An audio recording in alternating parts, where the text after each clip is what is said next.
গতকাল থেকে বেশ কয়েকজন বারবার অনুরোধ করছে যে পায়ের তলায় সর্ষে, এই কথাটার অর্থটা একটু যদি আপনার মতন করে ব্যাখ্যা করেন। এখন আমার মতন করে তো আর ব্যাখ্যা করতে পারবো না, যেটা সঠিক সেটাই এবার বলার চেষ্টা করছি। পায়ের তলায় সর্ষে এই কথাটা সাধারণত অস্থিরচেতা ব্যক্তিত্বকে, চঞ্চল প্রকৃতির মানুষকে এই পায়ের তলায় সর্ষে কথাটা দিয়ে একটা উপমা দেওয়া হয়। এটাকে একটা বাগধারা হিসাবেও ব্যবহার করা হয়। যাই হোক, কিন্তু বর্তমানে এর একটা পরিবর্তন হয়েছে। এই অর্থবোধের একটা মানে কি কিছুটা হলেও পরিবর্তন হয়েছে, কিন্তু তার মানে এটা নয় যে পায়ের তলায় সর্ষে বলতে অস্থিরচেতা মানুষকে আর বোঝায় না, তা নয়, সেটা তো আছেই। তার আগে সর্ষের চরিত্রটা সম্পর্কে একটু বলি।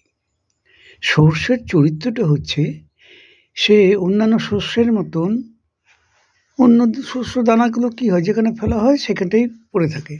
আর এই সর্ষেকে ফেললে পরে দেখবেন এটা গড়িয়ে এখানে সেখানে ডানে বায়ে চলে যাবে, আপনাকে আবার সেটাকে টেনে গুছিয়ে আনতে হবে, এইগুলো হয়।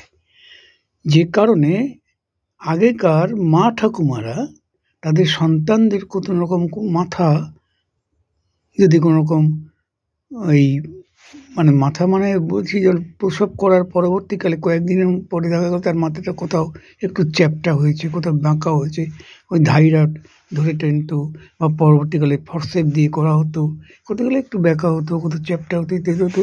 সেই মাথাকে গোল করার জন্য ওই মা ঠাকুমারা কী করতো না, প্রায় 1 কিলো, 1.25 কিলো বা 1.5 কিলো সর্ষে দানা নিয়ে এসে সেটাকে একটা ব্যাগের মধ্যে দিয়ে বালিশের মতন করতে, এবং তার উপর তার সেই নবজাতককে সেখানে শোয়াতো, এবং দীর্ঘ কিছুদিন এইভাবে শোয়ার পরে এই সর্ষে দানাগুলো এদিক ওদিক করে ওর মধ্যে প্রোটেক্টেড যে জায়গা তার মধ্যেই এদিক ওদিক করে ছোটাছুটি করে, এবং মাথাটাকে মোটামুটি একটা গোল শেপ নিয়ে আসতো। এটা বলে মানুষের ধারণা, বা এটা করতো ধারণা, কারণ আমরা নিজেও দেখেছি অনেকেরই এটা হয়েছিল।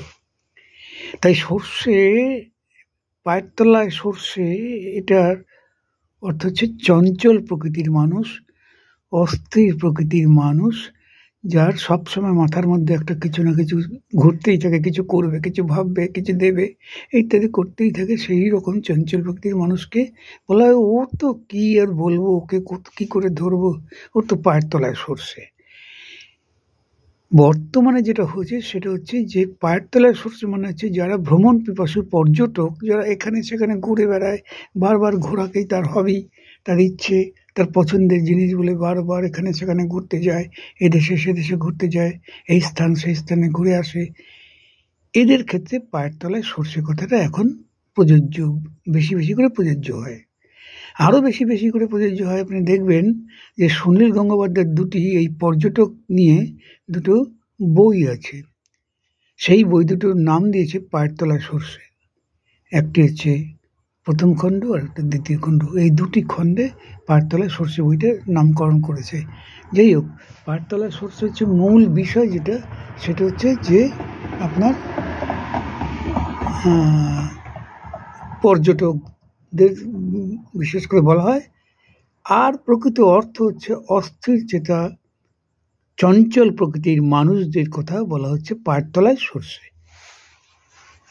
অনেকটাই চেষ্টা করলাম বলার, তাই যাই হোক, আমাকে লাইক আর ফলোটা একটু করে দিন।